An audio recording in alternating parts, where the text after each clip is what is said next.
অয়ন পরিস্থিতি বেগতিক দেখে রিমিকে পাজকলক করে তুলে নেয় সকলের সামনে। রিমি হাত পা নাড়াচাড়া করে যাচ্ছে অনবরত। হাতে থাকা ফুলদানিখানা ঈশার দিকে তাক করে ক্ষুব্ধ দৃষ্টিতে তাকিয়ে বলতে থাকে, সারুন আমাকে, শাকসুন্নির মাথা আজ আমি পাঠিয়েই দিব। শাকসুন্নিটার কত বড় সাহস! ঈশা রোহানা চৌধুরীর পিছনে গিয়ে লুকিয়ে বড় বড় নিঃশ্বাস ফেলে। বেশ ভয় পেয়ে গিয়েছিল সে। মেয়েটা যে পাগলের মতো তাড়া করে উঠেছিল, আর একটু হলে বোধহয় মাথা ফাটিয়ে দিত। রুজা চৌধুরী কোমরের ব্যথায় বসে থাকে, আর্তনাদের সুরে চেঁচিয়ে ওঠে, মাগো, মরে গেলাম রে বাবা, আমাকে কেউ ধরো। এ মেয়েটা কে সত্যি জিনে ধরেছে। রুজা চৌধুরীর আর্তনাতে কিছু সার্ভেন্ট মিলে রুজা চৌধুরীকে ধরে পাশে থাকা সোফায় বসালো। রুজা চৌধুরী গলা এবং কোমরে বেশ ব্যথা, নড়ার শক্তিটিও তার শরীরে অবশিষ্ট নেই। কোমরে হাত রেখে বিড়বিড় সুরে আওড়াতে থাকে, সাইকো ফ্যামিলি হয়ে গেছে, জামাই বউ দুটোই পাগল। একজনের জন্য গলার অবস্থা খারাপ, আরেকটার জন্য কোমরটাও শেষ হলো আমার, মাগো। অয়ন রিমিকে কোলে করে সোফায় বসিয়ে দেয়। রিমির আগে ফুসফুস আওয়াজ বের করে। রুজা চৌধুরীর দিকে তীক্ষ্ণ দৃষ্টি নিক্ষেপ করে বলে, আমাকে জিনে ধরেছে? জিনে ধরেছে তো ঈশা শাকসুন্নিকে। কোনো ওজা লাগবে না, আমি ঝাড়ু দিয়ে ওর মাথা থেকে আমার জামাইয়ের ভূত বের করে দিব। রিমি কথাটি বলেই পাশে থাকা ঝাড়ু হাতে নিয়ে ঈশার দিকে তেড়ে যায়। রুহানা চৌধুরী হতবাক হয়ে থাকেন। তিনি বুঝতেই পারছেন না আদৌ হচ্ছেটা কী বাড়িতে। মাগো বলে ঈশা পুনরায় দৌড়াতে দৌড়াতে অয়নকে উদ্দেশ্য করে বলতে থাকে, অয়ন, তোর বউ পাগল হয়ে গেছে, প্লিজ সামলা ওকে। হ্যাঁ হ্যাঁ, আমি তো পাগল হয়ে গেছি। এই সাইকো লোকটার সাথে থাকতে থাকতে আমিও সাইকো হয়ে গিয়েছি। কথাটি বলে রিমি দৌড়াতে নিলে অয়ন রিমিকে শক্ত করে চেপে নিজের দিকে ঘোরায়। রিমির হাত থেকে ঝাড়ুটা ফেলে দিয়ে শান্ত গলায় বলে, কুল ডাউন রিমি পরি, তুমি তো এতটা উত্তেজিত হয়ে কেন যাচ্ছ? তুমি তো আমাকে ভালোবাসো না, তাহলে শুধু শুধু এত কিসের জেলাসি তোমার? আমার দিকে ঈশা নজর দিলেও বা তোমার কি? অয়নের প্রশ্নে রিমি কিছুক্ষণ ঠোঁট কামড়ে দাঁড়িয়ে থাকে। অয়নও কি বুঝেও বুঝতে পারে না তার মনে থাকা সিক্ত সুন্দর এক অনুভূতি বিদ্যমান রয়েছে অয়নের প্রতি, যার মাত্রা অধিকতর তীব্র।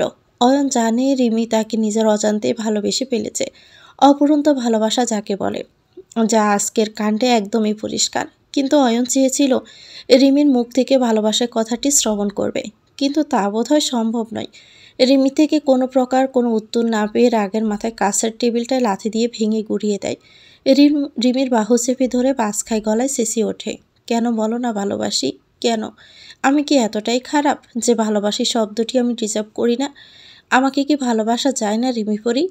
রিমি নির্চুপ। অয়ন গম্ভীর মুখে চলে নিজের ঘরের দিকে পা বাড়ায়। ঈশা হতাশ পানে রিমির দিকে তাকিয়ে থাকে। ঈশা ভেবেছিল তার কর্মকাণ্ডের প্রসেসিভ হয়ে রিমি অয়নকে ভালোবাসি কথাটি বলে দিবে। অয়নের মুখে বিদেশে থাকতে ঈশা শুনেছিল রিমির কথা। রিমির সম্পর্কে দেশে এসে মোটামুটি ধারণা নিয়েছিল ঈশা। ঈশা রিমির আচরণ লক্ষ্য করে বুঝতে পারে রিমি অয়নকে ভালোবাসে, কিন্তু তা প্রকাশ করে না। তাই ঈশার বুদ্ধি অনুযায়ী ঈশা এবং অয়ন ঠিক করেছিল রিমিকে জেলাস করিয়ে রিমির মুখ থেকে ভালোবাসি কথাটি বের করিয়ে ছাড়বে, কিন্তু তারা তো ব্যর্থ। রিমি খানিকক্ষণ চুপ থেকে আপন মনে গেয়ে ওঠে, তুমি হাসলে আমার ঠোঁটে হাসি, তুমি আসলে জোনাকি রাশি রাশি, রাগে আগলে তোমায় অনুরাগে, বলো কিভাবে বোঝায় তোমায় ভালোবাসি। অয়ন দাঁড়িয়ে যায়। রিমির গান শুনে পিছনে ঘুরে যায় দ্রুত। রিমি অয়নের আখি জোড়ার দিকে তাকিয়ে গাইতে থাকে, হ্যাঁ, প্রাণ দিতে চাই, মন দিতে চাই, সবটুকু ধ্যান সারাক্ষণ দিতে চাই তোমাকে, ও তোমাকে। স্বপ্ন সাজাই, নিজেকে হারাই, আর দুটো নিয়নে রোজ নিয়ে শুতে যাই তোমাকে, ও তোমাকে। অয়ন মুগ্ধ হয় রিমির গান শুনে। রিমির গানের প্রতিটি লাইনে রয়েছে অয়নের প্রতি একরাশ ভালো লাগা, ভালোবাসার সিক্ত অনুভূতি। অয়নের মুখশ্রী দেখে তার ভিতরের অবস্থা বুঝে ওঠার সাধ্য কারণেই অয়ন পুনরায় গম্ভীর মুখে উপরে চলে যায়। রিমি অসহায় হয়ে তাকিয়ে থাকে অয়নের যাওয়ার দিকে। ঈশা রিমির কাছে গিয়ে দৃঢ়পায়ে হেঁটে এসে প্রশ্ন করে, দেখতে পারছো তোমার মুখে ভালোবাসি ডাকটি শোনার জন্য কতটা ব্যাকুল হয়ে উঠেছে অয়ন? তুমি জয়নকে ভালোবাসো তা তোমার প্রতিটি গানে স্পষ্ট, তাহলে ভালোবাসি বলে দিতে দ্বিধা কিসের? ভালোবাসি কথাটি বলার চেয়ে তা অনুভব করানোর মাঝে আলাদা একটা সুখ লুকিয়ে রয়েছে। সামান্য কথাটি রিমি মুচকি হাসে, যে হাসির অর্থ বুঝতে পারে না ঈশা। ফারহান সুমাইয়ার কেবিনের সামনে পায়চারি করে যাচ্ছে অনবরত। সুমাইয়াকে কে বা কারা মারতে চাইছে, মেয়েটাই বা কে? নানান প্রশ্ন ফারহানের মাথায় জটলা পাকাচ্ছে। ফারহান আজকের ঘটনার মধ্য দিয়ে খুব ভালোভাবে বুঝতে পারে সুমাইয়াকে যারা মারতে চেয়েছিল তারা ইতিপূর্বে জেনে গেছে সুমাইয়া বেঁচে আছে, যার কারণে সুমাইয়া জীবনের বেশ ঝুঁকি রয়েছে। তাই ফারহান সুমাইয়ের কেবিনের সামনে কঠোর পাহারা বসিয়েছে। সুমাইয়ের কেবিনের বাহিরে এসে ডক্টর দেখতে পায় ফারহান চিন্তিত মুখে ঠায় দাঁড়িয়ে রয়েছে। ডক্টর এগিয়ে এসে ফারহানের কাঁধে হাত রাখে, তারপর দৃঢ় কণ্ঠে আশ্বস্ত করে বলে, তুমি চিন্তা করো না ফারহান, আগের মতো ভুল হবে না পুনরায়। ফারহান কিছুক্ষণ চুপ থাকলো, তারপর কঠোর গলায় বলল, দ্বিতীয়বার ভুল আমি হতেও দিব না। কালকের মধ্যে সুমাইয়ের অপারেশনের ব্যবস্থা করুন। কালকেই? হ্যাঁ কালকে। আপনি ডক্টরদের কাল সন্ধ্যার মধ্যে আসতে বলুন। দেখো ফারহান, এতে কিন্তু সুমাইয়ের জীবনের রিস্ক আছে। বড় কোনো সাফল্য পেতে হলে মাঝে মাঝে বড় বড় ঝুঁকির মোকাবেলা করতে হয় ডক্টর। ফারহানের কথায় মাথা নাড়িয়ে ডক্টর ফারহানের কাঁধে চাপড় মেরে বলে চলে যায়। ফারহান সুমাইয়ের কেবিনের দিকে এগিয়ে যায়। সুমাইয়া শুয়েছিল। ফারহান সুমাইয়ের হাতখানা ধরে আলতোভাবে চুমু খায়। সুমাইয়ার মাথায় হাত বুলিয়ে সিক্ত কণ্ঠে বলে, তুমি সুস্থ হয়ে উঠবে সুমাইয়া। তোমার ফারহান থাকতে কেউ তোমার ক্ষতি করতেই পারবে না। রিমি ফাঁকা ক্লাসরুমে বসে ক্লাস করছে। তার সামনে বরাবর অয়ন দাঁড়িয়ে লেকচার দিচ্ছে। অয়নের আদেশ অনুযায়ী রিমিকে একাই ক্লাস করতে হয়। যদিও কালকে থেকে অয়ন বেশ দূরত্ব নিয়ে আসে রিমি থেকে, ঠিকমতো কথাও বলে না, সব কিছুই অভিমান। কিন্তু অয়ন কি বোঝে না? অয়নের কঠিন অভিমান রিমির ভিতরটাকে ছাড়খাড় করে দেয় প্রতিনিয়ত। তাকে বুঝে অয়ন? অয়ন লেকচারের মাঝে খেয়াল করছে রিমি তাকে আর চোখে দেখছে। অয়ন গলা খাঁকড়ে দিয়ে রিমির দিকে হাত বাড়িয়ে ঠান্ডা গলায় বলে, আপনাকে কয়েকটা নোটস দিয়েছিলাম, আপনার নোটসগুলো হয়েছে মিসেস চৌধুরী? অয়নের মুখে আপনি ডাকটি শুনে বিস্মিত হয়ে যায় রিমি। অয়নের অভিমান কতটা তীব্র তা অয়নের আপনি ডাক শুনেই বোঝা যায়। রিমি উঠে দাঁড়িয়ে অয়নের হাতে নোটসগুলো দিয়ে চোখ মেরে মুচকি হেসে বেরিয়ে যায়। অয়ন রিমির কাণ্ডে হা হয়ে বসে নোটসগুলো দেখতে গিয়ে খেয়াল করে নোটসের ভিতরে লেখা, ডিয়ার সাইকোবর, আজ রাত 10টায় ড্রিম নাইট গার্ডেনে চলে আসিয়েন। ছেলেটি বিবাহিত জেনেও তুই তাকে পাওয়ার জন্য উঠে পড়ে লেগেছিস, লজ্জা করে না তোর? এভাবে আমার মুখ পোড়াতে চাস তুই? উক্ত কথাটি বলেই সানার মা সানার গালে কষে থাপ্পড় মেরে দিলেন। আজ যখন সানাকে পাত্রপক্ষ দেখতে এসেছিল তখন সানা স্পষ্ট জানিয়ে দেয় সে ফারহানকে ভালোবাসে। একদম কোনো জড়তা ছাড়াই সানা কথাটি বলেছিল। কথাটি শুনে তরতর করে ঘামতে থাকে সানার মা। তার মেয়ে যে বিপদগামী হয়েছে তা তার বুঝতে মোটেও সময় লাগে না। মায়ের থাপ্পড়ের বিপরীতে সানা ক্ষীণ হাসে শুধুমাত্র, কোনোরূপ প্রতিক্রিয়া না করেই বলে, আমি ফারহান স্যারকে ভালোবাসি। ভালোবাসা কোনো অন্যায় নয় মা। মেয়ের নির্লজ্জ কথায় সানার মা সানাকে টেনে তুলে দাপটতার সহিত বলেন, তুই কি জানতি না ফারহান বিবাহিত? জানতাম, কিন্তু হুট করেই শুনি তার স্ত্রী নাকি বেঁচে আছে। আমি মানতে পারছি না মা, কিছুতেই পারছি না ফারহান স্যার অন্য কারো। নির্লজ্জ মেয়ে ছেলে, তোর কি কোনো লজ্জা অবশিষ্ট নেই? আরেকটা কথা বললে তোকে আমি মেরেই ফেলবো সানা। তুই জানিস আমি ভালোর ভালো খারাপের খারাপ। আমি তোর বিয়ে ঠিক করে ফেলেছি, তোকে এবার বিয়েটা করতেই হবে। কথাটি বলে গটগট পায়ে বেরিয়ে যায় সানার মা। যতই বিয়ে ঠিক করো না কেন, আমি কিছুতেই বিয়ে করব না। আমি ফারহান স্যারকে ভালোবাসি। সানা মাথা চেপে ধরেই বিড়বিড় করে আওড়াতে থাকে, ফারহান স্যার শুধুমাত্র আমার। হ্যাঁ হ্যাঁ আমার। স্যারকে পাওয়ার জন্য সুমাইয়াকে মেরে ফেলবো আমি। তার মানে সেদিন হসপিটালে আপনি সুমাইয়াকে মারতে এসেছিলেন মিসেস সানা? সানা তাকিয়ে দেখে ফারহান রক্তচক্ষু দৃষ্টিতে তাকিয়ে আছে তার দিকে। রিমির দেওয়া চিরকুটটা পড়ে আনমনেই হাসে অয়ন। সযত্নে চিরকুটটা পকেটে ঢুকিয়ে বাহিরের দিকে চলে যায়। অয়নের দেওয়া মহিলা দেহরক্ষীদের সাথে গাড়িতে উঠেছিল। অয়নকে দেখে থেমে যায়। পার্সে থাকা মোবাইলটি বের করে অয়নকে দ্রুত মেসেজ করে পাঠায়, আমি আপনার জন্য অপেক্ষা করব ডক্টর এয়ারসি। যদি না আসি তবে? ঠাট্টা মেরে মেসেজ পাঠায় অয়ন।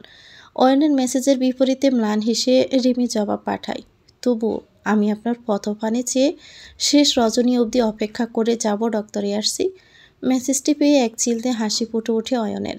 যদিও অয়ন জানে না রিমি আসলে কী চাইছে, কিন্তু তবুও সে তার রিমিপুরীর অনুরোধ রক্ষা করবে। অয়নের অদরের কোণে লেগে থাকা মিষ্টি হাসিটি প্রমাণ করে দেয় সে আজ রাত আসবে। মনের কুঠিরে জমে থাকা সমস্ত অভিমানকে দূর করে অয়ন আসবে। অয়ন কোঠায় দাঁড়িয়ে থাকতে দেখে রিমির চোখের ইশারা জানিয়ে দেয় সে বাসায় যাচ্ছে। অয়ন হাত নাড়িয়ে রিমিকে হাসি মুখে বিদায় জানায়। গাড়ি চলতে শুরু করে। রিমি গাড়িতে বসে ভাবতে থাকে আজ তার সারপ্রাইজটি পেয়ে অয়নের প্রতিক্রিয়া কেমন হবে। ফারহানকে এই মুহূর্তে নিজের কক্ষে উপস্থিত দেখে বেশ বিস্মিত হয়ে যায় সানা। সানা আমতা আমতা করে আওড়াতে থাকে, স্যার আপনি এই মুহূর্তে? ফারহান সোয়াল শক্ত করে অগ্নিদৃষ্টি নিক্ষেপ করে সানার দিকে এগোতে এগোতে বলে, সেদিন আপনার সাথে খারাপ ব্যবহার করেছিলাম বিদায় নিজের ভিতর বেশ অনুশোচনা হতে লাগলো আমার। ভালোবাসা কোনো অন্যায় না, কিন্তু অন্যায় হচ্ছে সে অন্য কারো জেনেও তাকে ক্রমাগত পাওয়ার জন্য প্রসেসিভ হয়ে যাওয়া। আজকে এখানে তো না এলে আমি জানতেই পারতাম না আপনি একজন খুনি। খুনের শব্দটি কাটার মতো বিঁধে যায় সানার সর্বাঙ্গে। হ্যাঁ, সে চায় সুমাইয়াকে মেরে ফেলতে, কিন্তু সে তো খুন করেনি। তাহলে তাকে খুনি কেন অপবাদ দিচ্ছে ফারহান? আপনি সুমাইয়াকে নিজের পথে থেকে সরিয়ে ফেলার জন্য সেদিন হসপিটালে গিয়েছিলেন, তাই না? আমি বাগ্রক্রমে চলে আসায় আপনি পালিয়ে যান। সানা ভয়ে থরথর করে কাঁপতে কাঁপতে বলে, হ্যাঁ স্যার, আমি সুমাইয়াকে মারতে চাই, কিন্তু বিশ্বাস করুন আমি সেদিন হসপিটালে যাইনি। আমি তো বাসা থেকে বের হইনি এই 1 সপ্তাহ ধরে। জাস্ট শাট আপ মিস সানা। ফারহানের বজ্র কণ্ঠে বলা ধমকে থেমে গেল সানা। নেত্রপল্লবে অবাধ্য ন্যায় অশ্রু গড়াতে লাগলো। ফারহানের চিৎকার শুনে সানার মা রান্নাঘর থেকে ছুটে আসেন। ফারহানকে দেখে প্রশ্ন করে বসেন, বাবা তুমি এখানে? তুমি এখানে কেন? ফারহান জোরে জোরে নিঃশ্বাস ছাড়ে। রাগে কপালের মাঝ বরাবর বেশ বড়সড় বাজ পড়ে গিয়েছে ইতিমধ্যেই। ফারহান সানার মায়ের দিকে তাকিয়ে সানাকে উদ্দেশ্য করে বলে, আপনার মেয়ে আমার ভালোবাসার দিকে হাত বাড়িয়েছে, কিন্তু আপনার মেয়ে জানে না ফারহান চৌধুরীর ভালোবাসার দিকে হাত বাড়ানোর পরিণতি কতটা কঠিনতম। কথাটি বলেই পুলিশের নাম্বারে ডায়াল করে। ফোন দেয় ফারহান। সানা ঠায় দাঁড়িয়ে থাকে। তার বিশ্বাসই করতে কষ্ট হচ্ছে তার ভালোবাসার মানুষটি তাকে বিশ্বাস করছে না।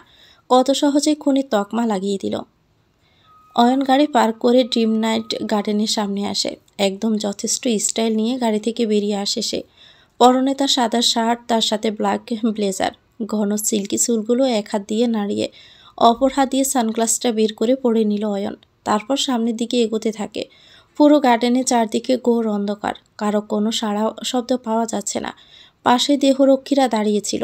দেহরক্ষীদের কাছে গিয়ে গম্ভীর সুরে অয়ন প্রশ্ন করে, রিমি পরি কোথায়? দেহরক্ষীরা জানিয়েছে রিমির তাদের সাথে গার্ডেনে প্রবেশ করলো। বাকি পটটুকু রিমি একাই কোথায় যেন চলে গেছে। অয়ন ফোন করে রিমিকে ফোন করে যাচ্ছে, কিন্তু রিসিভ করছে না। অয়নের মেজাজ গরম হয়ে যাচ্ছে। তার রিমিফরি কোথায়? গার্ডেনে কোথাও দেখা যাচ্ছে না কেন? তবে কি তার রিমিফরির কোনো বিপদ হলো? অয়নকে চিন্তিত দেখে একজন দেহরক্ষী এগিয়ে এসে বললেন, স্যার ম্যাম বোধহয় ভিতরে আছেন, আপনি আরেকটু ভিতরে যান। দেহরক্ষীর কথায় অয়ন ভিতরের দিকে যায়। সামনে দেখতে পায় সুবিশাল সুইমিং পুল। চাঁদের আলো এসে সুইমিং পুলটাকে উজ্জ্বল করে তুলছে। এখানে অন্ধকার নয়, বরং চারদিকে ক্যান্ডেলের আলোয় পরিপূর্ণ আলোকিত হয়ে রয়েছে। চারপাশে ছোট ছোট টেবিলে ছড়িয়ে আছে। সাদা পর্দায় মুড়িয়ে আছে টেবিলের উপরটা। সব মিলিয়ে অসাধারণ একটা পরিবেশ। অয়ন মুগ্ধ হয়ে চারপাশের পরিবেশ এক পলক তাকিয়ে রিমিকে হাঁক ছেড়ে ডাকতে থাকে, কিন্তু রিমির কোনো সাড়া শব্দ নেই। সামনের দিকে এগোতে নিলে পাশের ছোট্ট সাদা টেবিলে রঙিন কাগজে মোড়ানো এক চিরকুট পায় অয়ন। তাতে লেখা, আর একটু এগিয়ে আসুন, ডক্টরে আসছি। চিরকুটটা পড়ে সামনের দিকে এগোতে থমকে যায় অয়ন। সুইমিং পুলের পাশে ছোট্ট সাদা ড্রেসিং টেবিলের সামনে দাঁড়িয়ে রিমি বেলি ফুলের গাছরা নিজের খোপায় পড়ছিল এবং উক্ত গানটি গাইছিল।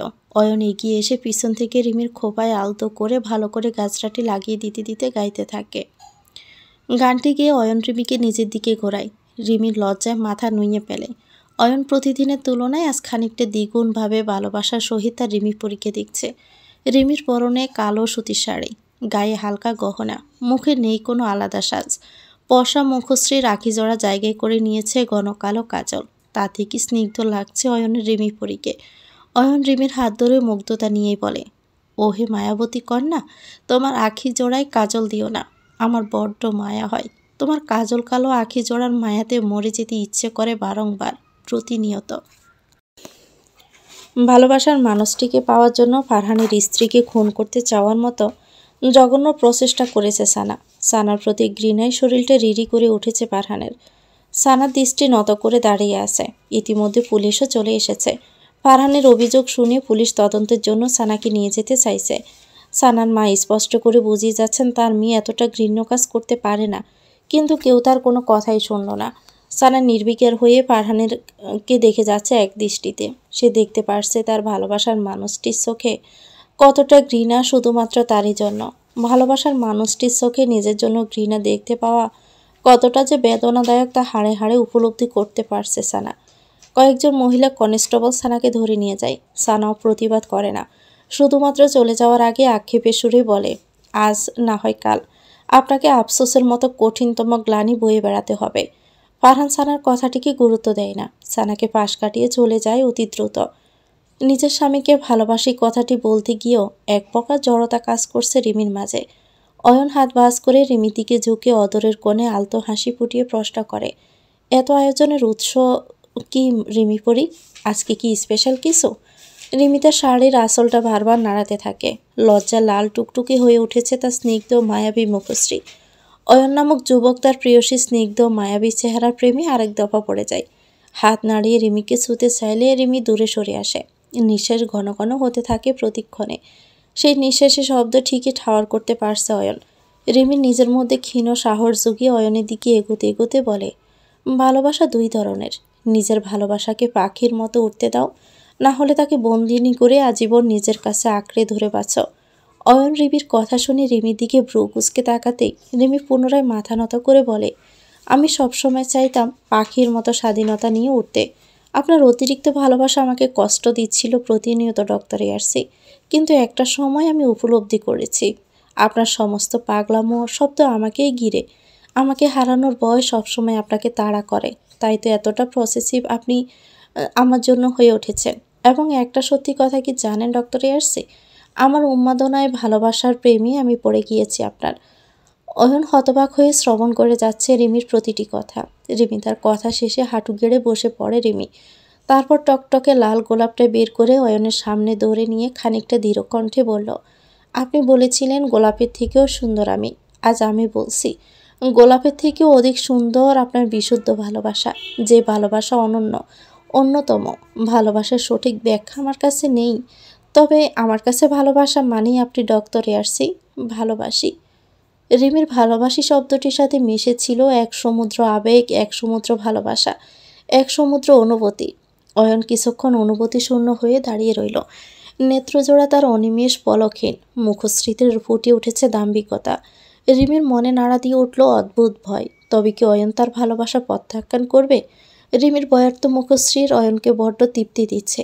রিমির মুখে নিজের প্রতি ভালোবাসি শব্দটি যেন অয়নকে পৃথিবীর সমস্ত সুখ এনে দিচ্ছে। এই দিনটির অপেক্ষাতেই তো ছিল Ayan.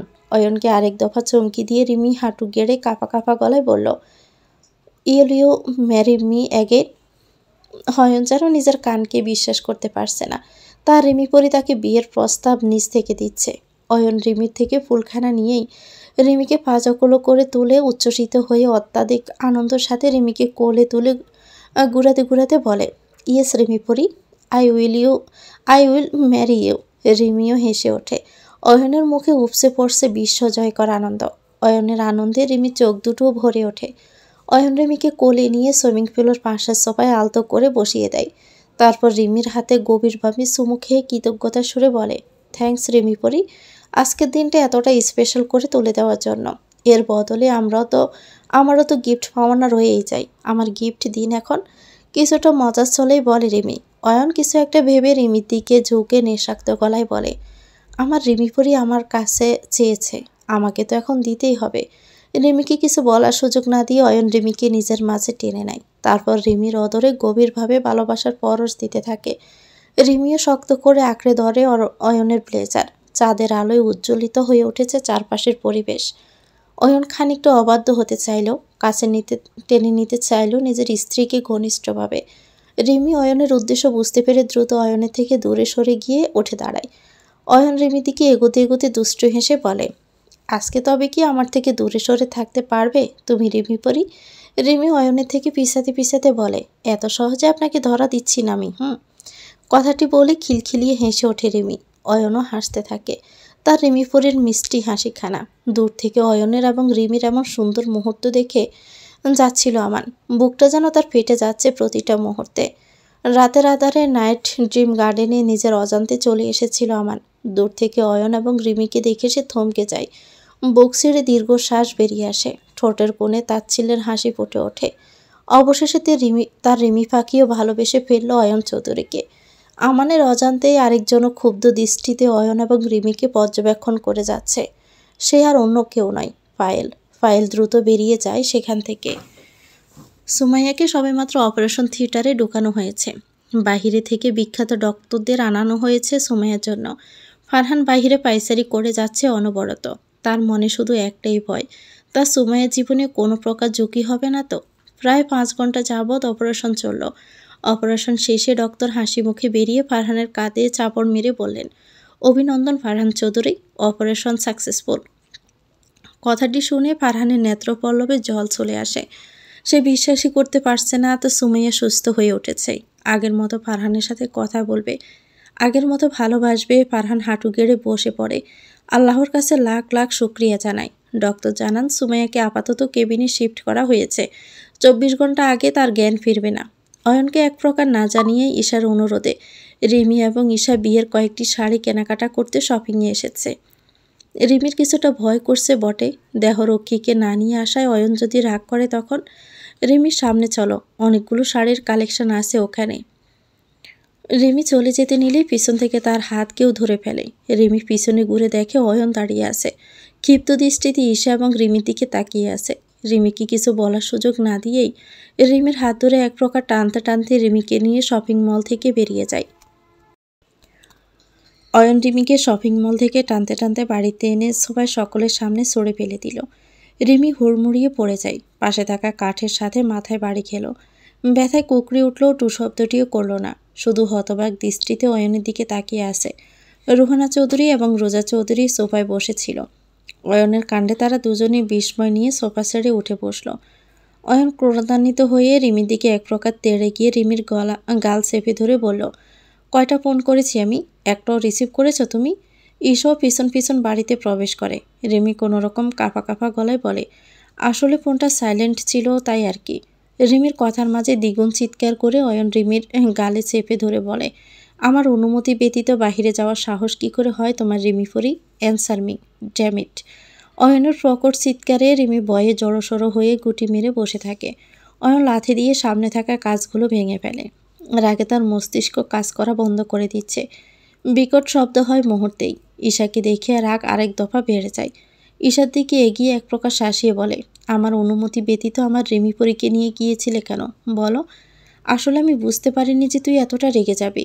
Just shut up Isha, একদম কথা বলবি না তুই, স্টুপিড একটা। ঈশা মাথা নত করে ফেলে। সে ভাবতেও পারে না সামান্য ব্যাপারটা নিয়ে অয়ন এতটা রেগে যাবে। অয়ন পুনরায় রিমির হাত ধরে টানতে টানতে উপরে যেতে নিলে রুহানা চৌধুরী তাতে বিঘ্ন ঘটিয়ে বলে, এভাবে রিমিকে কোথায় নিয়ে যাচ্ছ অয়ন? ওদের কি দোষ বলো তো? কয়েকদিন পর তোমাদের বিয়ে, তাই তো ওরা শপিংয়ে গিয়েছিল। রুহানা চৌধুরীর কথার বিপরীতে অয়ন রাগে গজগজ করতে করতে জবাব দিয়ে বলে, এত যদি শপিং করার ইচ্ছে থাকতো তাহলে আমাকে বলতো, আমি নিয়ে যেতাম কিংবা গার্ডসদের সঙ্গে পাঠিয়ে দিতাম। কিন্তু ওরা তো তা করলো না, বরং আমাকে না জানিয়ে চলে গেল। এত সাহস কে দিয়েছে ওদের? অয়নের কথার বিপরীতে রুহানা চৌধুরী দমে গেলেন, কিচ্ছুটি বললেন না। অয়ন রিমিকে নিয়েই উপরে চলে গেল। রিমিকে নিজের ঘরে এনে দরজা বন্ধ করে দিল সশব্দে।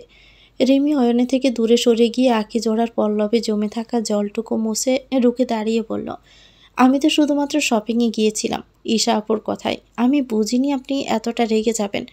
রিমিকে পুনরায় চেপে ধরে রাগে দাঁতে দাঁত চেপে ক্ষিপ্ত গলায় বলল, তোমাকে আমি আগেও বলেছি, এখনও বলছি, তোমার জীবনের সব বিষয়ে সব সিদ্ধান্ত শুধুমাত্র আমি নিব। তুমি শুধু আমার রিমি পরি। আমাকে না বলে যাওয়ার সাহস কি করে হলো তোমার? আজ তুমি যা করেছ তার শাস্তি তুমি পাবে রিমি পরি। আজ থেকে বিয়ের আগ পর্যন্ত তুমি বাহিরে যেতে পারবা না। কথাটি বলে হন্তদন্ত হয়ে নিজ কক্ষ ত্যাগ করল অয়ন। রিমি স্তব্ধ হয়ে যায়। কাল পর্যন্ত তো সব ঠিকই ছিল, কিন্তু আজ হঠাৎ অয়নের কি হলো? তাকে না বলে শপিং মলে যাওয়ার মতো সামান্য এক ভুলে এতটা ক্ষিপ্ত হলো কেন অয়ন? এতটা গর্হিত অপরাধ তো রিমি করেনি। তবে রিমি আয়নার সামনে গিয়ে দাঁড়ালো। ললাটের কোনো রক্ত জমাট বেঁধে আছে। রিমির নেত্রপল্লবে বৃষ্টিপাতের ন্যায় গড় করে জল গড়াতে লাগলো। রাগে দুঃখে অপমানে ব্যথিত হলো হৃদয়। সামান্য একটি ভুলের কারণে অয়ন তাকে সকলের সামনে অপমান করলো। রিমির কি তবে সামান্যটুকু স্বাধীনতা প্রাপ্য নয়? মেঘ হন্তদন্ত হয়ে ছুটে এলো রিমির ঘরে। রিমিকে দেখে হাঁপাতে হাঁপাতে বলল, রিমিপু, জানো আজ সকালে অফিসে কি হয়েছে? রিমি দ্রুত চোখে জল মুছে মেঘকে প্রশ্ন করল, কেন, কি হয়েছে? আজ তো ভাই অফিসে গিয়েছিল, হসপিটালে না গিয়ে একটা জরুরি মিটিং থাকায়। তো সেখানে কি হয়েছে? মেঘ কিছুক্ষণ নীরব থাকলো। মেঘের নীরবতা রিমির ভিতরে অস্থিরতা সৃষ্টি করলো ক্ষণে ক্ষণে। রিমি ফের পাল্টা প্রশ্ন করলো, কি হয়েছে আমাকে খুলে বলো। মেঘ নীরবতা ভেঙে বলতে লাগলো অফিসের ঘটনা। আজ অফিসের বাহিরের দেশ থেকে কিছু লোক এসেছিল প্রজেক্টের ব্যাপারে। মিটিংয়ের মাঝে হুট করে তাদের সাথে অয়নের কথা কাটাকাটি লেগে যায়। অয়ন এতটাই রেগে গিয়েছিল যে লোকগুলোকে মারতে শুরু করে দিয়েছিল। বিষয়টি হাতাহাতির পর্যায়ে চলে যায়। যখন কয়েকজন দেহরক্ষী অয়নকে আটকাতে যায় তখন রেগে গিয়ে তাদের হাতে গুলি করে দেয় অয়ন। পুরো অফিসে এক প্রকার ধ্বংসলীলা ঘটায়। আশরাফ চৌধুরী কোনো রকম ব্যাপারটাকে ধামাচাপা দিয়ে দেয়। যদিও অনেকেই আহত হয়েছে, হসপিটালে ভর্তি করানো হয়। সব কিছু শুনে রিমি স্তব্ধ হয়ে বসে থাকে। সে ভাবতেও পারছে না অয়নের হুট করে কী হলো। অয়ন তো প্রায় স্বাভাবিক হয়ে উঠেছিল, তবে আজকে কী এমন হলো যার কারণে এতটা পরিবর্তন অয়নের। অয়ন তার ভারে বসে একের পর এক ওয়াইনের বোতল শেষ করে দিচ্ছে। মাথাটা তার ধরে যাচ্ছে। সকাল থেকে প্রচণ্ড মাথা ব্যথা হচ্ছে তার, যার ফলে আজ সে এক প্রকার হিতাহিত জ্ঞানশূন্য হয়ে পড়েছে। হুট করে রিমির কপালে সে দাগের কথা মাথায় চলে আসতেই কাঁচের বোতলে সজোরে বাড়ি মারে। আজ তার কি হয়েছে সে নিজেও বুঝতে পারছে না। সে নিজের অজান্তেই তার রিমিপরিকে আঘাত করে ফেলেছে। ভাবতে বুকের ভিতরটা ছারখার হয়ে যাচ্ছে অয়নের। কিন্তু সেই বা কী করবে? রিমি কি জানে না অয়নের চিন্তা হতে পারে তার জন্য? অফিসে ঝামেলার মাঝে যখন অয়ন তার সার্ভেন্টদের মাধ্যমে জানতে পেল রিমি তাকে না জানিয়ে বেরিয়েছে, তখন মাথা বিগড়ে গিয়েছে অয়নের। শপিং মল থেকে এক প্রকার টেনে হিসড়ে নিয়ে এসেছিল রিমিকে। অয়ন ওষুধটা দ্রুত বের করে খেয়ে নেয়, তবুও যেন মাথা ব্যথা কমছে না তার। অয়ন চুল খামছে বসে থাকে। গভীর রাতে রিমি ঘুমন্ত অবস্থায় অনুভব করে কেউ তার দিকে অপলক দৃষ্টিতে তাকিয়ে আছে। পুরুষের হাতের শীতল স্পর্শে দৌড় পড়িয়ে উঠে বসে রিমি। অয়নকে নিজ কক্ষে উপস্থিত দেখে প্রশ্ন করে, আপনি এত রাতে এখানে কেন? অয়ন কোনো উত্তর দেয় না। হাতে থাকা ওষুধটা রিমির ক্ষতস্থানে লাগিয়ে দেয় পরম যত্নে। তারপর খানিকটা নরম গলায় বলে, বেশি ব্যথা পেয়েছ? রিমি মুখ বেঁকিয়ে বিড়বিড় করে আওড়াতে থাকে। নিজেই ব্যথা দেয়, আবার নিজেই ওষুধ লাগিয়ে দেয়। সাইকো লোক একটা। হুট করে অয়ন রিমিকে জড়িয়ে কান্না সুরেই বলে, তুমি আমার এক বিশাল দুর্বলতার জায়গা রিমি পড়ি। তোমাকে হারানোর ভয় আমাকে সর্বদা তাড়া করে বেড়ায়। তুমি আমার প্রতিটি রন্ধে রন্ধে মিশে রয়েছ। তুমি যে আমার প্রখর নেশা।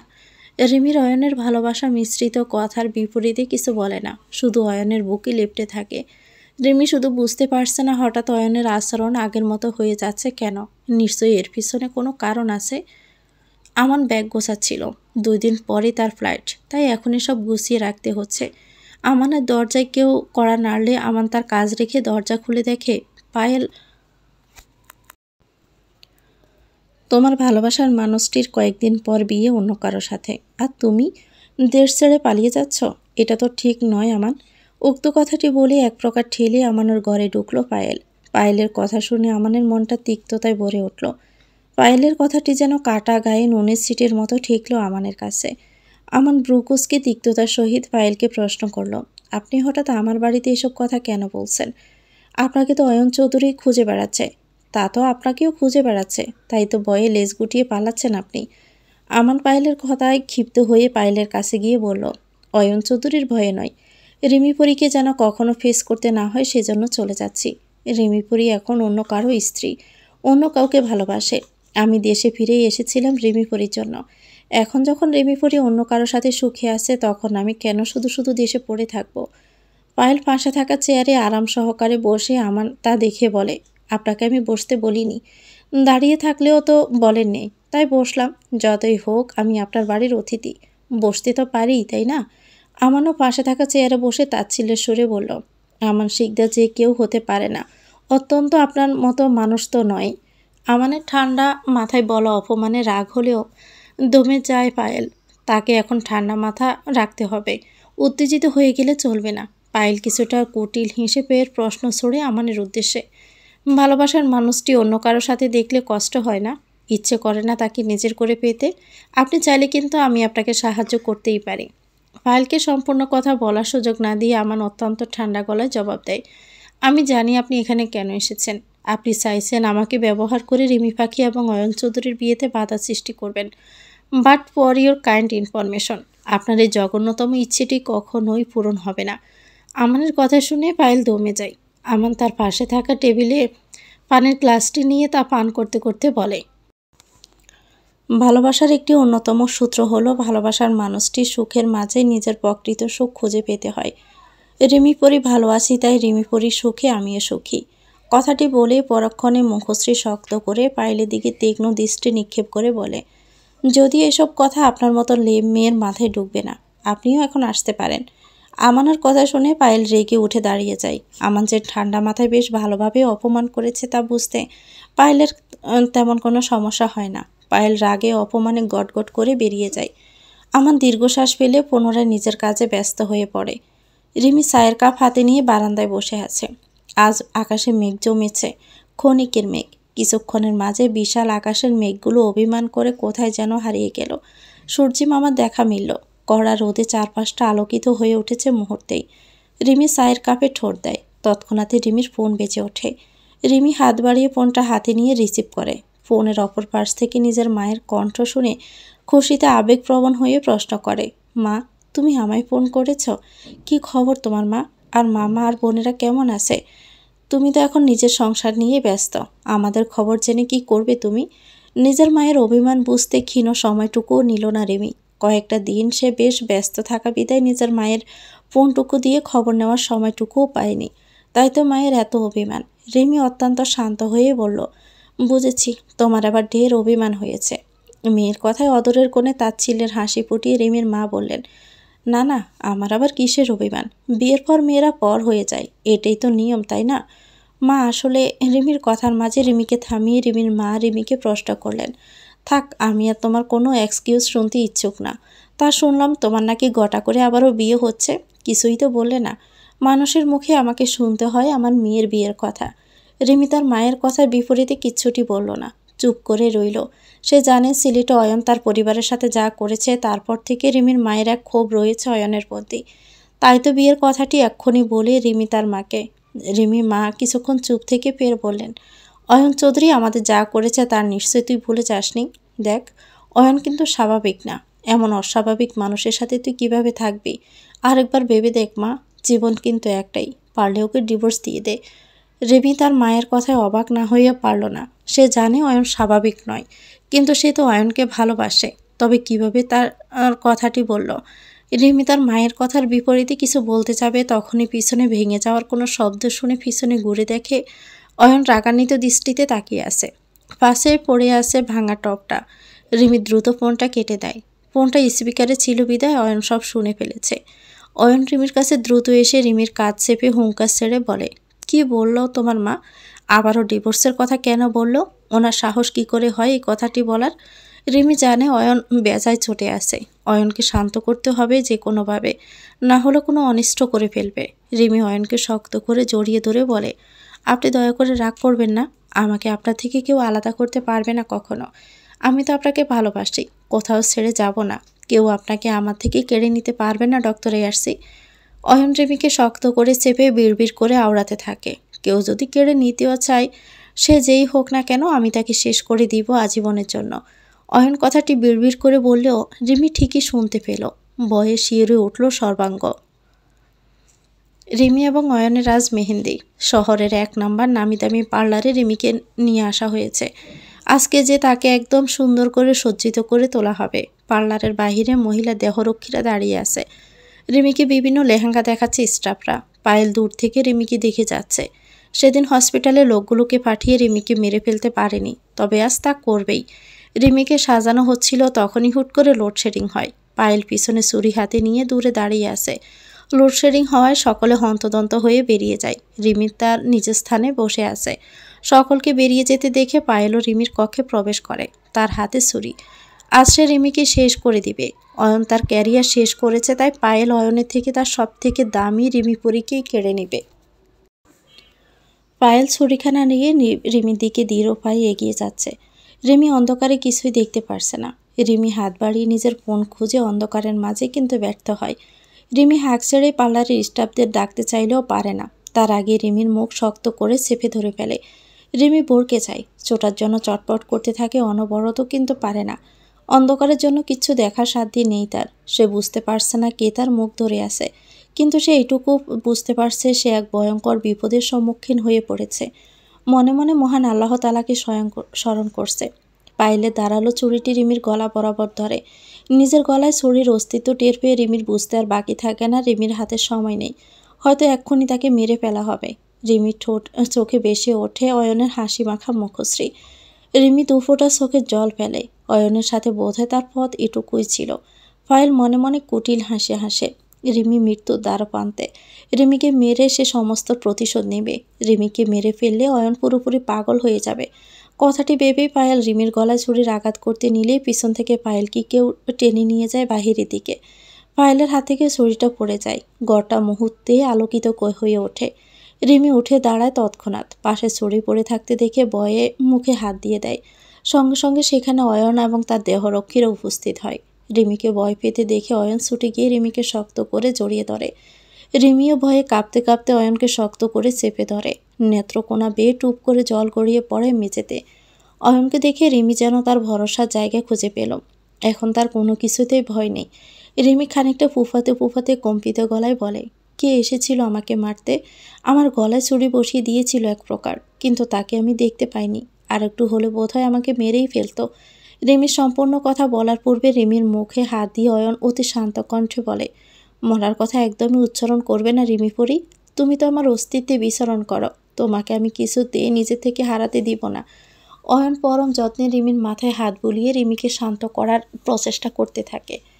তারপর শান্ত কণ্ঠে অদরের কোণে বাঁকা হাসি ঝুলিয়ে আস্তে করে অয়ন রিমিকে বলে, যে কিংবা যারা তোমাকে আমার থেকে দূর করার চেষ্টা করে যাবে, তাদের অস্তিত্ব আমি বিলীন করে দিব।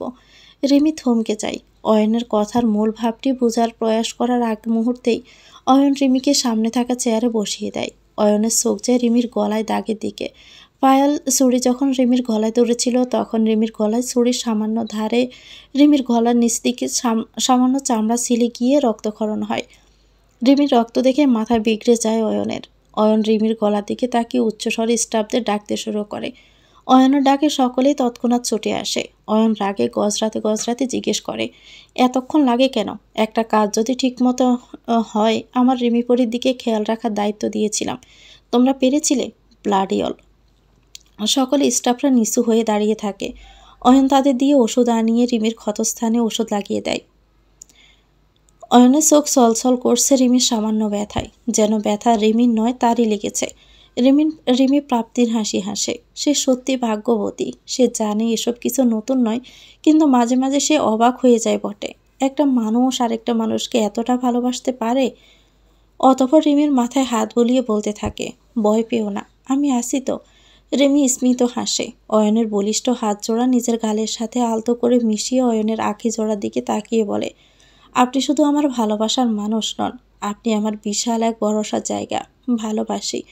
অয়ন হেসে ওঠে তার রিমি পরির কথায়। অয়ন ও রিমির কথার বিপরীতে রিমির ললাটে অদর শুইয়ে দেয় শুধু। আমি তাহলে উঠি, তুমি রেডি হয়ে নাও, দেখা হচ্ছে সন্ধ্যায়। কথাটি বলে অয়ন তার পরনে তার সাদা পাঞ্জাবির হাতা গোটাতে গোটাতে চলে যেতে যায়, কিন্তু বাধা দেয় রিমি। হাত পেঁচিয়ে অয়নের হাত ধরে। নেত্রপল্লবে স্পষ্ট ধরা দিচ্ছে অভিমান, তার ভালোবাসায় কথার উত্তর না পাওয়ার গভীর অভিমান। অয়ন রিমির হাত নিজের বুকের সাথে মিশে অত্যন্ত শীতল ভালোবাসার সহিত বলে, মনে রয়ে যায় অনেক কথা। সেসব কথাগুলোর প্রতিটি মালায় গেঁথে রয়েছে ভালোবাসি শব্দের প্রতিটি গভীর শব্দ। তুমি কি অনুভব করতে পারছো রিমি পরি? রিমি উত্তর দেয় না, মুচকি হেসে আঁখি জোড়া বুঝে রাখে। পায়েলকে হাত মুখ বা পা বেঁধে টেনে হেঁচড়ে নিয়ে যাচ্ছে কিছু মহিলা দেহরক্ষীগণ, ফেলে দেয় এক বিশাল কক্ষটিতে। পায়েল পড়ে যায়। মহিলাগুলো পায়েলের আঁখি জোড়া খুলে দেয়। সামনে সশরীরে অয়নকে পায়ের উপর পা তুলে বসে থাকতে দেখে দূরে ছিটকে যেতে নিলে অয়ন পায়েলের হাত ধরে নিজের দিকে টানে। পায়েলের দিকে ঝুঁকে যায়। তারপর সে ধারালো ছুরিটি পায়েলের সমস্ত মুখশ্রীতে ছুঁয়ে দিতে দিতে বলে, এই ছুরিটা দিয়ে তুমি আমার রিমি পরীকে মেরে ফেলতে চেয়েছিলে, তাই না পায়েল ডার্লিং? পায়েল অয়নের কথার উত্তর দেয় না, ভয়ে কাঁপতে থাকে। কেননা সে বুঝে গিয়েছে তা কতটা ভয়ঙ্কর পরিণতি হতে পারে তার। আচ্ছা, তুমি আমাকে কতটা বোকা মনে করো পায়েল, বলো তো? তুমি আমার রিমি পরীকে মেরে ফেলতে চাইবে, অথচ আমি অয়ন চৌধুরী বসে থাকবো? এতটা সাহস তোমার কি করে হয়? Answer me, dammit. অয়নের হুঙ্কারে হৃদয় কেঁপে ওঠে পায়েলের। অয়ন রিমির প্রতিটি কাজে নজর রেখে গিয়েছিল। এমনকি রিমি যেখানে যায় সেখানে সিসিটিভি ক্যামেরা রেখে রিমির সমস্ত কার্য পর্যবেক্ষণ করে যাচ্ছিল অয়ন। তাই পায়েল যখন রিমিকে মারতে যায় পার্লারে, সেই ঘটনাটি এড়ায়নি অয়নের চোখ। তখনই পায়েলের স্পর্ধা দেখে রেগে গেলেও শান্তে থাকে অয়ন। মনে মনে নানা কষ কষতে থাকে। তারপর বাঁকা হাসি দেয়। পায়েলের আর্তনাদে অতীত থেকে ফিরে আসে অয়ন। পায়েল অয়নের পা ধরে অনুরোধ করে বলে, এবারের মতো আমায় ছেড়ে দাও অয়ন, আমি কখনোই আর তোমাদের মাঝে আসবো না। সে সুযোগ দিলে তো, তুমি এখন চাইলেও আমাদের মাঝে কখনোই ঢুকতে পারবে না। সেই ব্যবস্থা আমি করে দিব। অয়ন কথাটি বলে সিগারেটের প্যাকেট বের করে তা ঠোঁটে চেপে ধরে তারপর সিগারেটের ধোঁয়া ছাড়তে ছাড়তে বলে, আগেরবার বেঁচে গিয়েছিলে পায়েল, কিন্তু এবার তুমি পার পাবে না। তুমি আমার জানের দিকে হাত বাড়িয়েছ, তার বিনিময়ে এবার তোমাকে নিজের জানকে কোরবানি করে দিতে হবে। পায়েল কাঁদতে কাঁদতে অয়নের পা ধরে পুনরায় মিনতির সুরে বলে, আমাকে মেরো নয়ন, আমি বাঁচতে চাই। অয়ন পা দিয়ে পায়েলকে নিজে থেকে সরিয়ে ফেলে। তারপর মহিলা গার্ডদের কিছু একটা ইশারা করে। মহিলা গার্ডরা পায়েলকে দৌড়ে পিছনের ঘরে টানতে টানতে নিয়ে যায়। সেখানে খাঁচায় এক ক্ষুধার্ত বাঘ বন্দি আছে। তাকে দেখে ভয়ে হাত পা গামতে শুরু করে পায়েলের।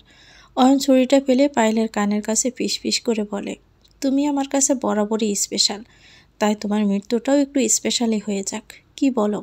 পায়েল অয়নকে কিছু বলার পূর্বেই মহিলা দেহরক্ষীগুণ পায়েলকে খাঁচায় ফেলে ছুড়ে দেয়।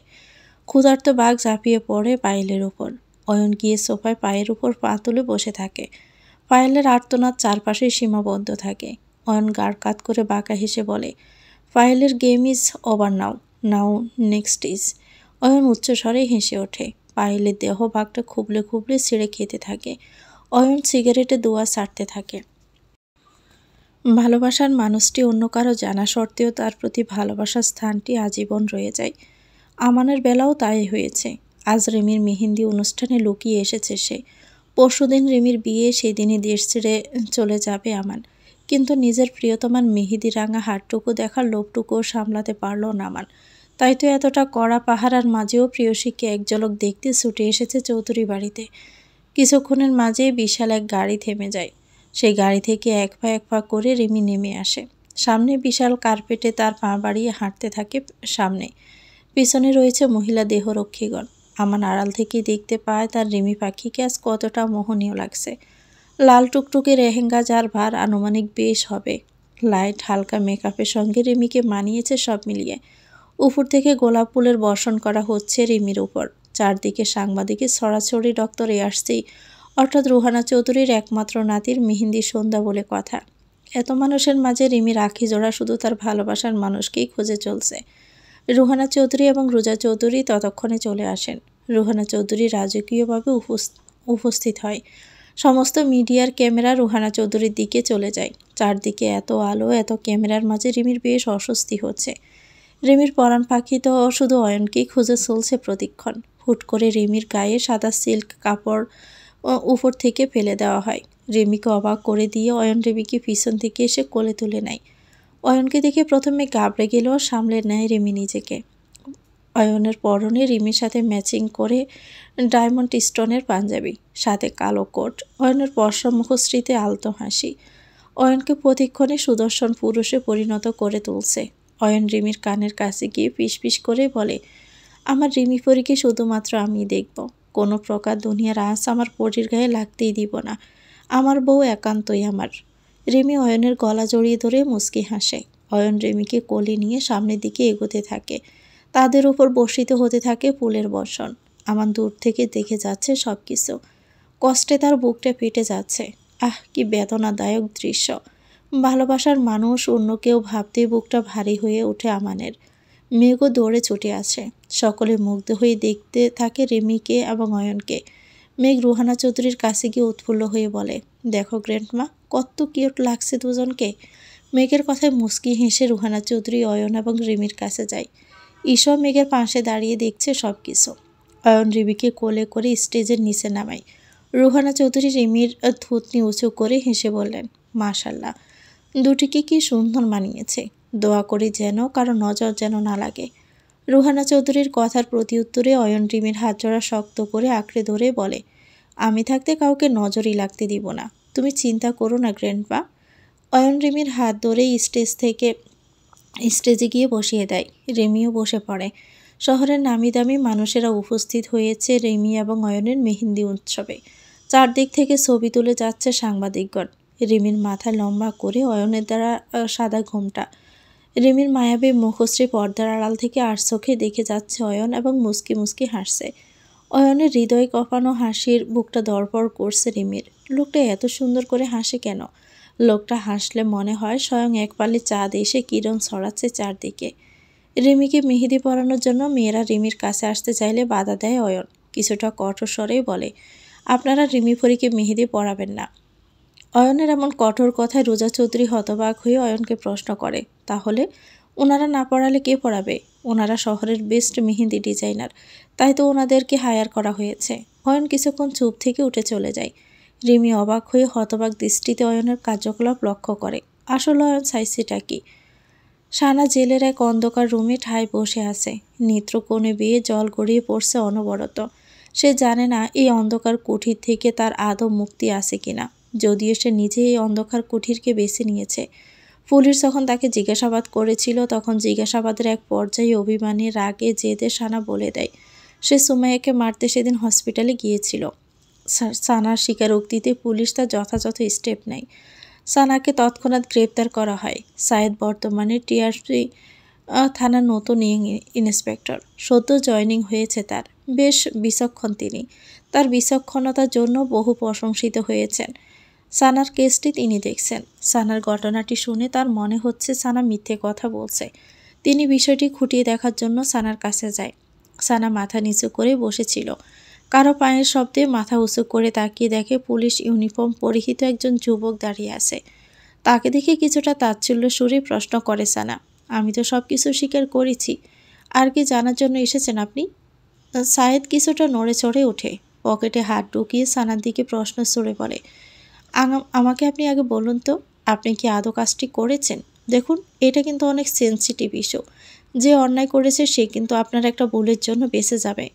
সানার পুনরায় তাচ্ছিল্যর হাসি হাসে। ফারহান সুমাইয়ের কেবিনে বসে আছে। নিষ্পলক চেয়ে রয়েছে সুমাইয়ের ঘুমন্ত মুখপানে। 48 ঘন্টা পেরিয়ে যাচ্ছে, তবু সুমাইয়ের এখনও জ্ঞান ফিরছে না।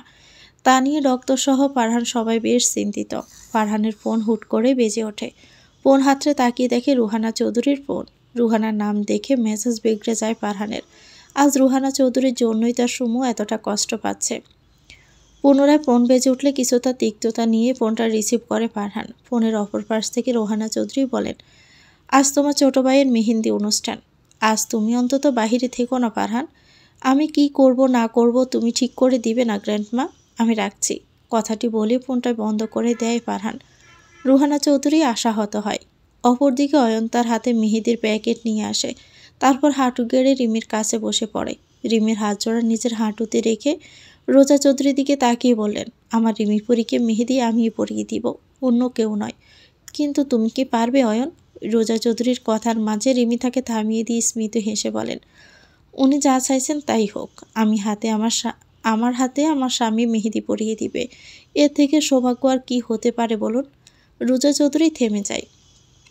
অয়ন রিমির হাত ধরে পরম যত্নের সাথে মেহেদি পরিয়ে দিতে থাকে।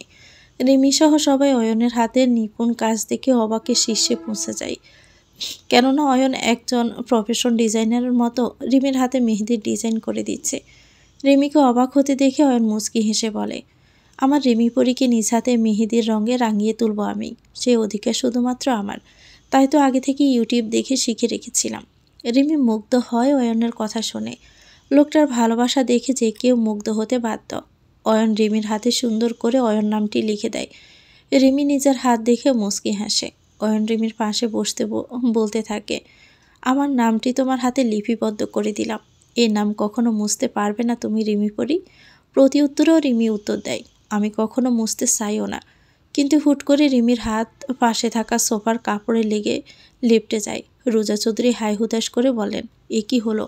বিয়ের আগে বরের নামটাই মুছে গেল। এত ভালো লক্ষণ নয়। তাহলে কি বিয়েতে কোনো প্রকার বাধা আসবে? অয়ন কথাটি রাগে গজরে ওঠে এক প্রকার। রাগে চিৎকার করে বলে, জাস্ট স্টপ ইট রোজা চৌধুরী। এসব কিচ্ছু হবে না। আমাদের বিয়েতে কেউ বাধা দিতে পারবে না, কেউ না। কথাটি বলে অয়ন রিমির হাত ধরে এক প্রকার টেনে উপরের দিকে নিয়ে চলে যায়। অয়ন রিমির হাত ধরে এক প্রকার টেনে হিসড়ে রিমিকে ঘরে নিয়ে এসে দরজা বন্ধ করে দেয়। রিমি হতভম্ব হয়ে অয়নের দিকে তাকিয়ে থাকে। অয়ন রিমির হাত ধরে বিছানায় বসিয়ে দিয়ে মেহেদি পরা হাতের দিকে তাকিয়ে অস্থির হয়ে বলে, রিমি পরি, তুমি চিন্তা করো না। আমার নামের অস্তিত্ব কেউ কখনো যেন তোমার হাত থেকে বিলীন করার সাহসটুকু না পায়, সে ব্যবস্থা আমি এখন করব। অয়নও সম্পূর্ণ কথাটুকু বুঝতে বেশ অসুবিধা হলো রিমির। অয়ন তার পাশের স্টাডি রুমে চলে যায়। কিছুক্ষণের মাঝেই ফিরে এলো। হাতে তার পার্মানেন্ট করা যন্ত্র। রিমির যন্ত্রটি দেখে বুঝতে আর অসুবিধা হলো না আসলে অয়ন চাইছেটা কি। কথাটি ভেবে তার হাত পা কাঁপতে শুরু হয়ে গেল। অয়ন রিমির হাতখানা নিজের হাতে রেখে রিমির চোখের দিকে তাকিয়ে অদ্ভুতভাবে বলল, আজীবনের জন্য আমার নাম তোমার হাতে লিপিবদ্ধ করে দিব, যেন কেউ চাইলেও তোমার হাত থেকে আমার নাম সরাতে না পারে। কথাটি বলে অয়ন রিমির হাতের বাহুতে যন্ত্রটি বসিয়ে অয়নের নামটি লিখে দিল। রিমির হাত বেয়ে রক্ত গড়িয়ে পড়ছে। রিমি ব্যথায় আর্তনাদ করে না, চুপটি করে বসে থাকে। অয়নের চোখে উপসে পড়ছে এক অন্যরকম আনন্দ। রিমির হাতে অয়ন নামটি লিপিবদ্ধ হয়ে যায় আজীবনের জন্য। যন্ত্রটি রেখে অয়ন রিমির হাতে নিজের নাম দেখে বিশ্বজয়ের হাসি হাসল। রিমি কিছুক্ষণ স্থির হয়ে বসে রইল অপলকভাবে। অয়ন কিছুক্ষণ চুপ করে বসে থেকে পরক্ষণে রিমির হাতের দিকে তাকিয়ে সলসল চোখে তাকিয়ে বলল, তুমি খুব ব্যথা পেয়েছো তাই না রিমি পরি? কিন্তু অয়নের কথাটুকু সম্পন্ন করতে না দিয়ে রিমি অয়নের হাতে নিজের হাত রেখে আলতো হেসে উত্তর দিল, আপনার আকাশ সমতুল্য খুশি থেকে আমার সামান্য ব্যথা বড় নয় ডক্টরে আসছে। কিন্তু একটা কথা কি জানেন, নাম লিপিবদ্ধ করার জন্য কোনো রকম যন্ত্রের প্রয়োজন হয় না। আপনার নাম তো আমার মনের কুঠিরে সুপ্তভাবে লিপিবদ্ধ করা আছে। কেউ চাইলেও আমার মন থেকে আমার ডক্টর এয়ার্সির নাম কেউ কখনো মুছে ফেলতেই পারবে না। রিমির কথা রিমিকে শক্ত করে নিজের বুকের সাথে জড়িয়ে ধরে। ললার দৌড়ে অধর শুয়ে ভয়ঙ্করভাবে বাঁকা হেসে অতি ঠান্ডা গলায় অয়ন বলে, কেউ যদি তা করার সামান্যটুকু স্পর্ধা করার চেষ্টা করে তবে তাকে মুছে দিব তোমার ডক্টর এয়ার্সি। রিমি অয়নের ভয়ঙ্কর কথার বিপরীতে কিচ্ছুটি বলল না, বুকে লেপ্টে রইল চুপটি করে। বুক ছিঁড়ে তার দীর্ঘশ্বাস বেরিয়ে আসে। আমান বেরিয়ে যেতে নিলে দেখতে পায় মেঘ তার দিকে তাকিয়ে আছে। আমান মেঘকে দেখে কিছু ঘাবড়ে গিয়ে বলে, তুমি এখানে? সেই প্রশ্ন আমার আপনাকে করা উচিত, আপনি এখানে কেন? মেঘের প্রশ্ন আমান কিচ্ছুটি বলে না। আমানের নীরবতায় মেঘের বুঝতে বাকি থাকে না আমান রিমির জন্য জীবনের ঝুঁকি নিয়ে এসেছে মরণকূপে। মেঘ নেত্রকোণে জলটুকু মুছে পিছনে ঘুরে গম্ভীর কণ্ঠে বলে, পশু রিমিয়াপু আর অয়ন ভাইয়ের বিয়ে, আর আপনি এখন রিমিয়াপুর জন্য জীবনের ঝুঁকি নিয়ে চলে এসেছেন এখানে? কেন করছেন এমন? কেন বলতে পারছেন না রিমিয়াপুকে? সে উত্তর তোমাকে আমি আগেও দিয়েছি মেঘ। আমানের কথা সম্পূর্ণ হতে দিল না আমান।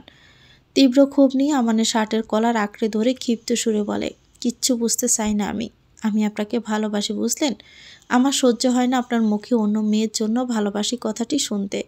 Cause I love you lord mister Sikdar, আমি সহ্য করতে পারি না। কথাটি বলে কাঁদতে কাঁদতে দৌড়ে উপরের দিকে চলে যায়। আমান স্তব্ধ হয়ে দাঁড়িয়ে থাকে। তার মস্তিষ্কে শুধু মেঘের মুখে ভালোবাসি কথাটি ঘুরপাক খাচ্ছে। রুহানা চৌধুরী কফি হাতে বসে নিজের রুমে কিছু ফাইল পাল্টে দেখছেন। রুজা চৌধুরী কোনো প্রকার অনুমতি ব্যতীত রুহানা চৌধুরীর রুমে প্রবেশ করলেন। এত রাতে রুজা চৌধুরীর কক্ষে নিজেকে দেখে ললাটে জুড়ে গম্ভীর ভাঁজ পড়ল রুহানা চৌধুরীর। রুজা চৌধুরীর গায়ে এখন অনুষ্ঠানের পোশাক। রুজা চৌধুরী কিছু বলার পূর্বে রুহানা চৌধুরী তাকে থামিয়ে দিয়ে বললেন, আমি জানি তুমি কি বলবে, কিন্তু যা বলার আমি অয়নের বিয়ের দিনেই বলবো, আর কিচ্ছুটি আমি শুনতে চাই না। রুজা চৌধুরীর চিন্তা বাড়ল। রুহানা চৌধুরী তাকে এবং আশরাফ চৌধুরীকে জানিয়েছে অয়নের বিয়ের দিন এক বিশাল রহস্যের উদ্ঘাটন করবেন তিনি। কিন্তু কি এমন রহস্য তিনি বুঝতে পারছেন না। রুজা চৌধুরীর ভাবনার মাঝে বিঘ্ন ঘটিয়ে রুজা চৌধুরী বললেন, কি হয়েছে, এখনও দাঁড়িয়ে আছো কেন? তিনি অতি চালাকির সহিত জিজ্ঞেস করলেন, আপনি বলেছেন অয়নকে নাকি কি একটা সারপ্রাইজ দিবেন, কিন্তু কি সে সারপ্রাইজ? মানে আগে থেকে জানা থাকলে ভালো হতো। সারপ্রাইজ বলে দিলে কি আর সারপ্রাইজ থাকে? রুহানা চৌধুরীর কথার বিপরীতে কোনোরূপ প্রতিক্রিয়া করতে পারল না রুজা চৌধুরী। রুহানা চৌধুরী হাতে থাকা ফাইলগুলো ড্রয়ারে রেখে মুখে হাত দিয়ে বিছানায় বসে তারপর চোখে থাকা চশমাটা খুলে রুজা চৌধুরীর উদ্দেশ্যে বলেন, এবার তুমি আসতে পারো, কালকে রং খেলা, অনেক কাজ আছে, এখন গিয়ে ঘুমিয়ে পড়ো। রুজা চৌধুরী হতাশ হয়ে কক্ষ ত্যাগ করলেন। আজ রিমি এবং অয়নের বিয়ে উপলক্ষে অয়নের বাড়ির বাগানে বিশাল অংশ জুড়ে রং খেলার আয়োজন করা হয়েছে। চারদিকে দেহরক্ষীগুণ ঘিরে রয়েছে। আগের থেকেও দ্বিগুণ দেহরক্ষী বাড়ির প্রতিটি কোনায় কোনায় নিযুক্ত করেছে অয়ন। চারদিকে রয়েছে সিসিটিভি ক্যামেরা। বিশেষ করে রিমির রুমের আশেপাশে সিসিটিভি ক্যামেরা বেশি রয়েছে। রিমিকে সাজানোর জন্য পার্লারের লোকদের বাসাতেই আনিয়েছেন রুহানা চৌধুরী। রিমিকে সাজানো শেষে বাহিরে রং খেলার জন্য মেয়েরা নিয়ে আসে। স্টেজে গিয়ে রিমিকে বসায়। অয়ন ফোন হাতে নিয়ে হসপিটালের বিষয়ে কথা বলছিল। কিছু মেয়েরা আর চোখে দেখে যাচ্ছিল। আজ অয়নকে সাদা পাঞ্জাবিতে মাত্রাধিক সুদর্শন লাগছে। পাঞ্জাবির হাতা ফোল্ড করে স্টেজের দিকে এগিয়ে যাচ্ছিল অয়ন। কিন্তু হুট করে রিমিকে দেখে এক প্রকার থমকে যায়। রিমি তাঁতের টিয়া রঙের শাড়ি পরিধান করেছে, যা রিমির দেহের সাথে ভালোভাবেই লেপ্টে রয়েছে। চুলগুলো এক পাশ দিয়ে বেনি করা, পশরা মুখশ্রীর গুটি কয়েক চুল এসে বারবার উপসে পড়ছে। সব মিলিয়ে রিমিকে অদ্ভুত মায়াবী পরী বলে মনে হচ্ছে অয়নের কাছে। অয়ন তার বুকে হাত দিয়ে দৃঢ় কণ্ঠে বলে, আমার মায়াবী রিমি পরী, যার মায়ায় আসক্ত হয়ে উঠছি আমি প্রতিক্ষণে। অয়নের ভাবনার মাঝেই একটা ছোট্ট বাচ্চা রিমির কোলে গিয়ে বসে পড়ে, একদম নিবিড়ভাবে। সম্পর্কে অয়নের দুঃসম্পর্ক বোনের ছেলে। ছেলেটি রিমির হাত ধরে আদো আদো গলায় বলতে থাকে, আন্টি তুমি না খুব সুন্দর।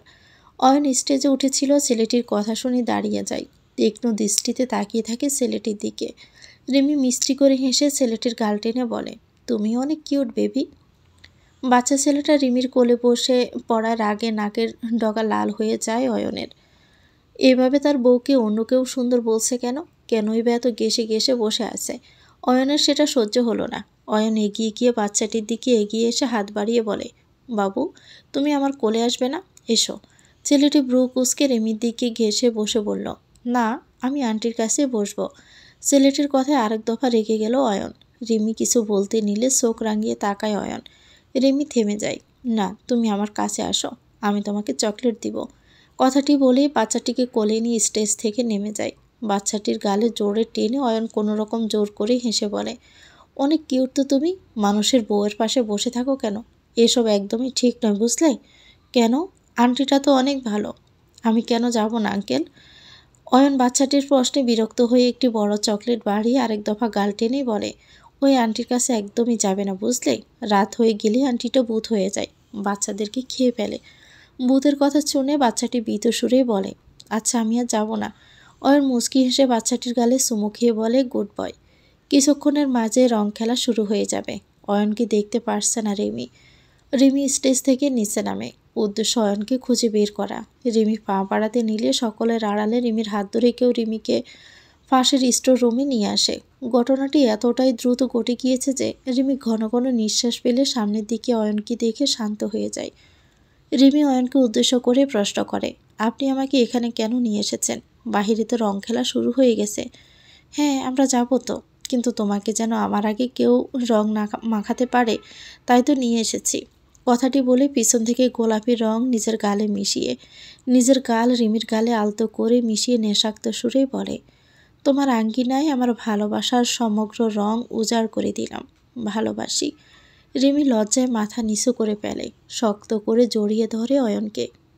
তো ভিউয়ার্স, গল্পটির নাম হচ্ছে তুমিময় নেশায় আসক্ত, লিখেছেন জান্নাতুল ফেরদৌসী রিমি। এটা গল্পের পঞ্চম অংশ। পরবর্তী অংশ পেতে চ্যানেলটিকে সাবস্ক্রাইব করে আমাদের সাথে থাকবেন।